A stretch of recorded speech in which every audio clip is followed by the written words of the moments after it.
Bismillahirrahmanirrahim. Assalamualaikum warahmatullahi wabarakatuh. Yang terhormat Bapak Sugeng Riyadi, SE MAK AKTCA sebagai dosen pembimbing saya. Yang terhormat Bapak dan Ibu dosen penguji yang telah memberikan kesempatan dan waktu kepada saya untuk mempresentasikan proposal riset saya yang berjudul Pengaruh Green Accounting Disclosure terhadap Kinerja Keuangan, studi pada perusahaan sektor pertambangan LQ45. Sebelum itu, izinkanlah saya untuk memperkenalkan diri saya terlebih dahulu. Perkenalkan, nama saya Ibril Adistia Aksal, NIM 4111901052 dari jurusan Manajemen Bisnis Prodi Akuntansi Manajerial, Politeknik Negeri Batam. Baik, saya akan mempresentasikan proposal riset saya. Riset saya ini memiliki latar belakang yaitu Green Accounting Disclosure. Nah, penerapan Green Accounting pada perusahaan dapat meningkatkan kinerja lingkungan perusahaan yang berakhir pada peningkatan kinerja keuangan dengan keuntungan yang dapat dikelola dan dilestarikan dengan baik. Di Indonesia sendiri, penerapan Green Accounting masih belum efektif dan banyak perusahaan yang berdiri tanpa mempedulikan dampak lingkungan yang akan ditimbulkan. Seiring dengan perkembangan yang zaman pula, muncul berbagai aktivitas bisnis yang mengakibatkan muncul berbagai isu lingkungan. Dalam penerapannya di Indonesia, perusahaan melakukan berbagai upaya pengelolaan dan pelestarian lingkungan untuk mencapai kinerja lingkungan yang hijau dan baik. Penelitian ini bukanlah penelitian utama. Telah banyak peneliti sebelumnya yang meneliti dengan tema sejenis. Seperti penelitian Lestari et al., Kasbiandini 2019, serta Ningsih dan Rahmawati 2017, dan penelitian lainnya. Penelitian ini merupakan replikasi dari penelitian Lestari et al. Tahun 2020 dengan judul Pengaruh Penerapan Green Accounting terhadap Tingkat Profitabilitas Perusahaan.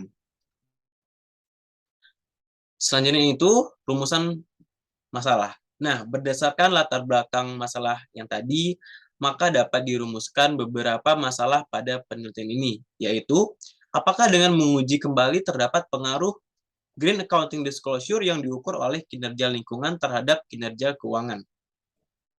Yang kedua, apakah dengan menguji kembali terdapat pengaruh penerapan Green Accounting Disclosure yang diukur oleh indeks biaya lingkungan terhadap kinerja keuangan.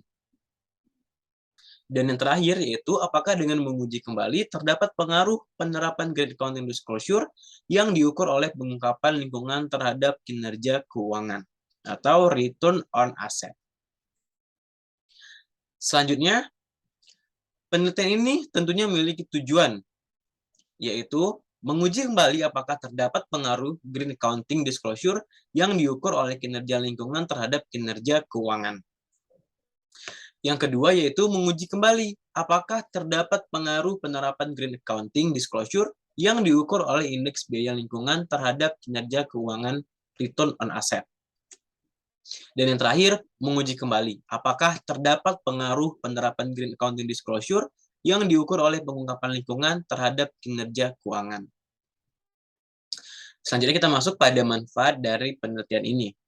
Nah, penelitian ini tentunya diharapkan dapat memberikan dampak dan manfaat kepada yang pertamanya itu perusahaan untuk menjaga lingkungan dengan mempertanggungjawabkan dampak negatif yang disebabkan oleh aktivitas perusahaan melalui penerapan Green Accounting. Selain itu juga manfaat bagi Politeknik Negeri Batam yaitu dapat menjadi koleksi pustaka di bidang akuntansi terkait dengan topik Green Accounting dan dapat menjadi bahan referensi pada penelitian selanjutnya. Nah, bagi peneliti selanjutnya,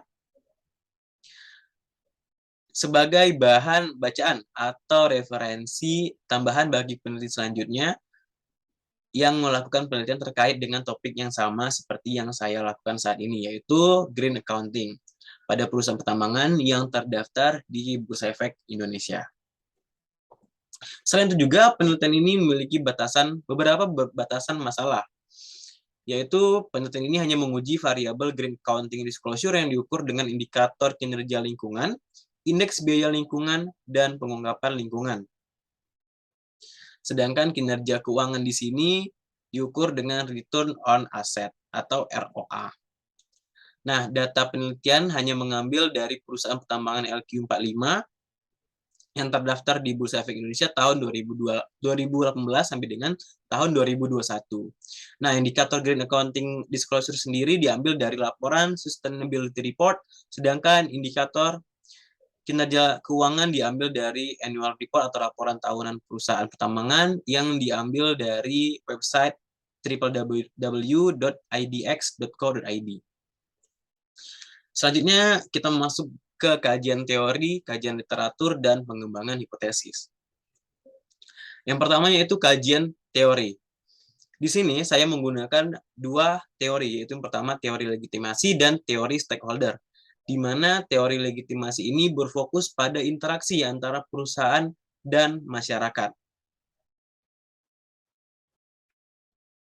Nah, teori stakeholder sendiri berfokus pada terbentuknya hubungan saling menguntungkan antara perusahaan dengan stakeholder.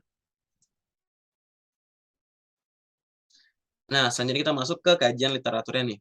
Di sini terdapat 10 penelitian terdahulu yang saya cari sebagai kajian literatur saya, sebagai referensi saya sendiri untuk riset yang ini. Yang pertama itu penelitian Lestari et al. Tahun 2020 yang berjudul Pengaruh Penerapan Green Accounting terhadap tingkat profitabilitas perusahaan. Nah, hasil dari penelitian pada perusahaan manufaktur yang terdaftar di BI periode 2016-2017 ini menunjukkan bahwa penerapan Green Accounting belum terrealisasi dengan baik. Kemudian tingkat profitabilitas perusahaan mengalami kenaikan pada tahun 2017 dan penurunan pada tahun 2018. Dan penerapan Green Accounting berpengaruh terhadap tingkat profitabilitas perusahaan. Selanjutnya kedua itu penelitian Kasbiandini et al. Tahun 2019 dengan judul Penerapan Green Accounting terhadap profitabilitas perusahaan di Indonesia. Nah, hasilnya juga menunjukkan bahwa green accounting dan kinerja lingkungan memiliki efek positif pada profitabilitas perusahaan. Selanjutnya itu penelitian Ningsi dan Rahmawati 2017 yang berjudul Implementasi Green Accounting dalam Meningkatkan Kinerja Perusahaan. Nah, penelitian ini memiliki hasil yaitu penerapan Green Accounting memiliki dampak positif pada kinerja lingkungan. Lingkungan yang ditingkatkan kinerjanya karena kesediaan perusahaan yang untuk mematuhi kebijakan pemerintah dan peraturan serta permintaan konsumen akan produk yang ramah lingkungan. Selanjutnya itu penelitian Nisa et al. Pada tahun 2020 yang berjudul Analisis Penerapan Green Accounting sesuai PSAK 57 dan Kinerja Lingkungan terhadap Profitabilitas Perusahaan Pertambangan. Nah, hasilnya pun penelitian ini menyatakan bahwa penerapan Green Accounting sesuai PSAK 57 dan kinerja lingkungan berpengaruh signifikan terhadap profitabilitas perusahaan. Selanjutnya pada penelitian Ratu Sasi tahun 2021 dengan judul Pengaruh Penerapan Green Accounting terhadap kinerja perusahaan sektor pertambangan dan industri semen yang terdaftar di BI pada tahun 2015 sampai dengan 2018. Nah, hasil dari penelitian ini juga menunjukkan kinerja keuangan menjadi faktor yang bisa mempengaruhi profitabilitas melalui tingkat pengembalian modal yang tinggi. Sedangkan biaya lingkungan tidak berpengaruh terhadap profitabilitas karena akan dibebankan pada harga produk sehingga mengurangi minat konsumsi konsumen. Selanjutnya itu penelitian Angelina dan Nursasi di tahun 2021 dengan judul Pengaruh Penerapan Green Accounting dan Kinerja Lingkungan terhadap Kinerja Keuangan Perusahaan. Nah, hasil dari penelitian ini juga variabel green accounting dan kinerja lingkungan terhadap kinerja keuangan perusahaan menyatakan variabel green accounting dan kinerja lingkungan tidak berpengaruh terhadap kinerja keuangan satu perusahaan. Variabel kinerja lingkungan di sini juga diukur dengan menggunakan nilai peringkat proper. Selanjutnya itu penelitian Riyad et al. 2020 dengan judul The Analysis of Green Accounting Cost Impact on Corporation Financial Performance. Nah, Green Accounting memiliki hubungan negatif terhadap kinerja keuangan. Kinerja keuangan menggunakan proyeksi Return on Capital Employed atau ROCE. Selanjutnya itu penelitian Deswanto dan Siregar tahun 2018 dengan judul The Association Between Environmental Disclosure with Financial Performance, Environmental Performance, and Firm Value. Hasil dari penelitian ini juga kinerja keuangan tidak mempengaruhi biaya lingkungan.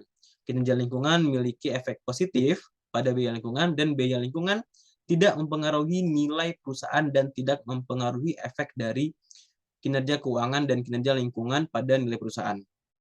Variabel kinerja lingkungan di sini diukur dengan menggunakan peringkat proper juga. Nah, selanjutnya itu pada penelitian Faizah tahun 2020 dengan judul penerapan green accounting terhadap kinerja keuangan menyatakan green accounting tidak berpengaruh terhadap kinerja keuangan yang diukur dengan net profit margin. Dan yang terakhir yaitu penelitian Widiawati dan Damayanti 2022 yang membahas tentang dampak penerapan faktor green accounting terhadap profitabilitas perusahaan manufaktur peserta proper yang listing di Bursa Efek Indonesia tahun 2017 sampai dengan 2019. Hasil penelitian ini juga menyatakan variabel kinerja lingkungan dan biaya lingkungan tidak berpengaruh dan signifikan terhadap profitabilitas yang diukur dengan menggunakan return on asset. Variabel kinerja lingkungannya pun diukur dengan menggunakan nilai peringkat proper. Selanjutnya itu pengembangan hipotesis. Di sini saya menggunakan 3 hipotesis, yaitu yang pertama pengaruh green accounting yang diukur melalui kinerja lingkungan terhadap kinerja keuangan ROA. Nah, saat ini investor tidak hanya melihat kinerja perusahaan dari faktor keuangannya saja, namun dari sisi tanggung jawab sosial atau corporate social responsibility, baik dari sisi masyarakat dan lingkungannya. Hal ini sejalan dengan teori legitimasi dan stakeholder yang tadi, yang menjelaskan bahwa penilaian kinerja lingkungan menjadi salah satu faktor dalam menentukan investasi. Teori ini juga didukung dengan hasil penelitian terdahulu, yaitu penelitian yang dilakukan oleh Kasbiandini 2019, Deswanto 2018, Lestari 2020, yang menyatakan bahwa green accounting yang diukur melalui kinerja lingkungan berpengaruh terhadap kinerja keuangan. Oleh karena itu, saya mengajukan hipotesis, yaitu green accounting disclosure yang diukur dengan kinerja lingkungan berpengaruh terhadap kinerja keuangan ROA.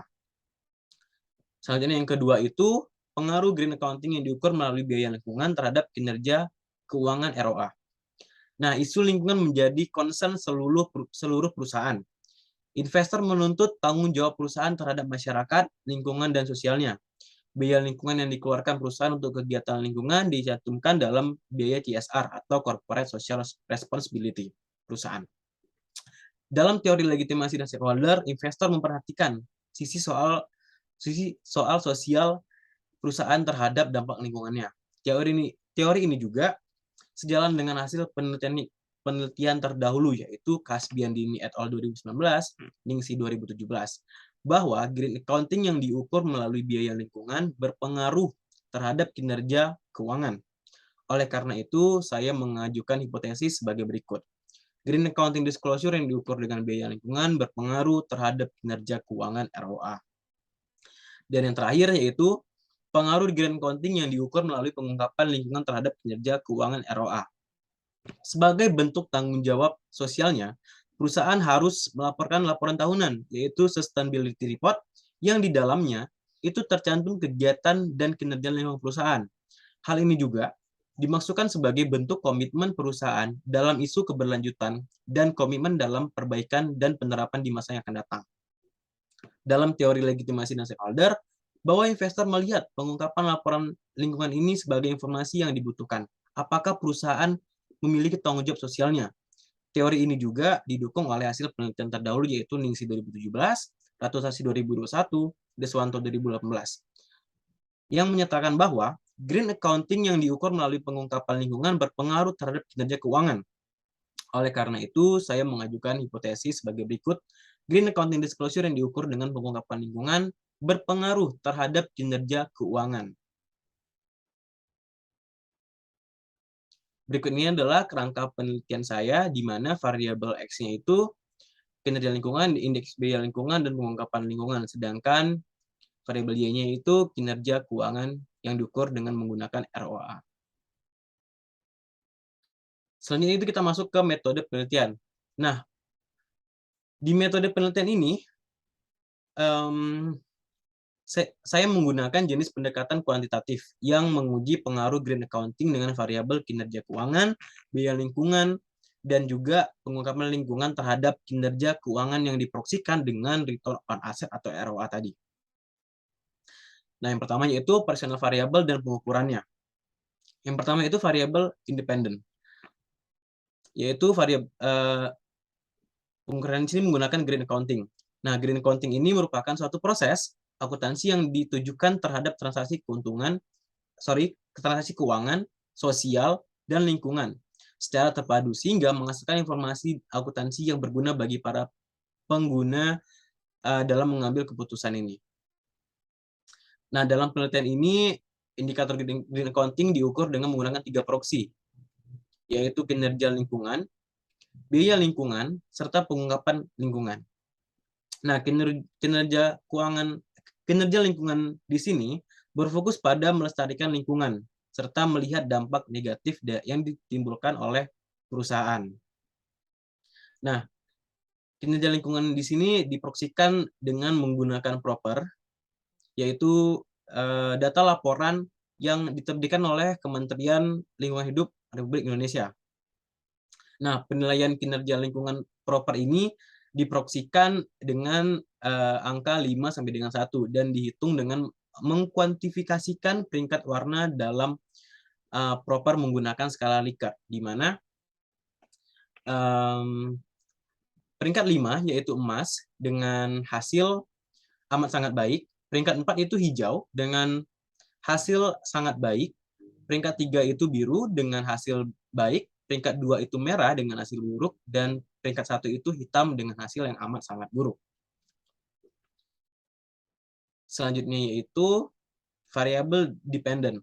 Nah, selanjutnya itu biaya lingkungan terlebih dahulu. Biaya lingkungan di sini merupakan biaya yang timbul dikarenakan kualitas lingkungan yang rendah yang disebabkan oleh aktivitas produksi perusahaan. Pengukuran biaya lingkungan dalam penelitian ini dihitung dengan membandingkan seluruh biaya perusahaan yang terkait dengan kegiatan penangguhjawaban sosial dengan laba bersih perusahaan, di mana perhitungannya itu cost atau biaya yang dikeluarkan terkait kegiatan pertanggungjawaban sosial ini dibagi dengan profitabilitas atau laba bersih perusahaan. Dan yang terakhir itu pengungkapan lingkungan. Nah, pengungkapan lingkungan di sini didefinisikan sebagai pengungkapan informasi yang berkaitan dengan isu sosial dan lingkungan dalam laporan tahunan perusahaan. Dalam penelitian ini, pengungkapan lingkungan dinilai berdasarkan Global Report Initiative atau GRI. Nah, GRI ini merupakan jaringan berbasis organisasi yang telah mempelopori perkembangan dunia, paling banyak menggunakan kerangka laporan keberlanjutan dan berkomitmen untuk terus-menerus melakukan perbaikan dan penerapan di seluruh dunia. Pedoman GRI ini digunakan oleh perusahaan dari berbagai ukuran sebagai indikator pengungkapan informasi lingkungan yang mengadopsi GRI tahun 2002 sebagai indikator pengungkapan informasi lingkungan. Nah, barulah kita masuk ke variabel dependen ini. Di sini saya menggunakan biaya lingkungan. Maksudnya itu kinerja lingkungan di sini ya. Nah,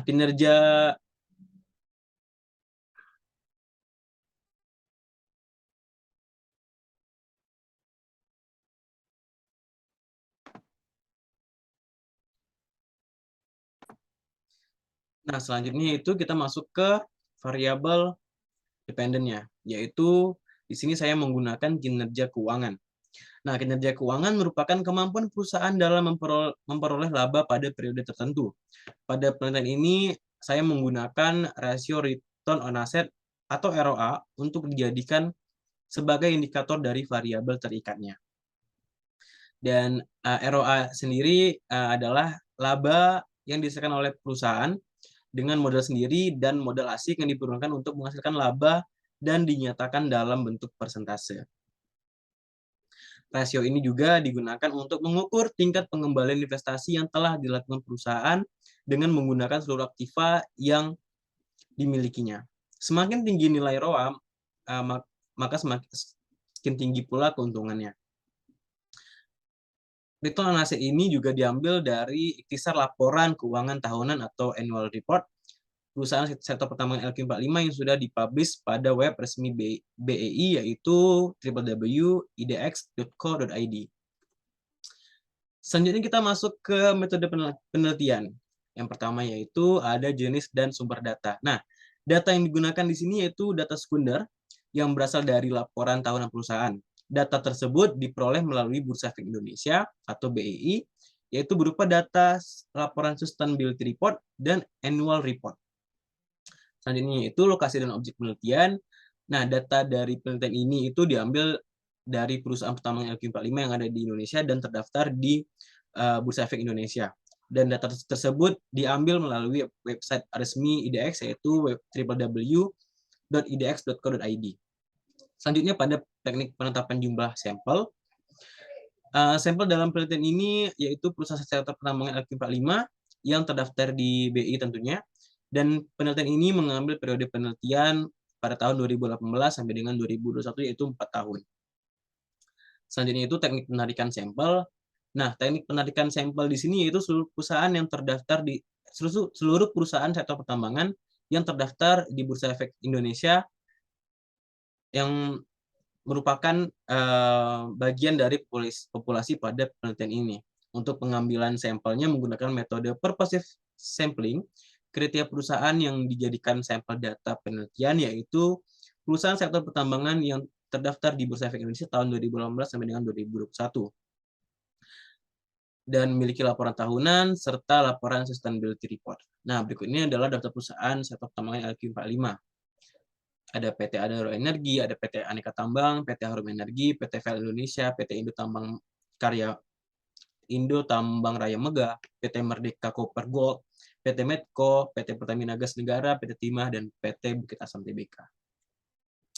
Nah, selanjutnya itu teknik pengumpulan data. Nah, data ini diambil dari laporan sustainability report yang diambil dari website resmi perusahaan masing-masing dan laporan tahunan yang diambil melalui website www.idx.co.id dan data variabel kinerja lingkungan berdasarkan indikator profil dengan data nominal. Data biaya lingkungan berupa data nominal, data pengungkapan lingkungan berdasarkan indikator GRI, dengan data nominal, serta data return on asset dengan data rasio nominal.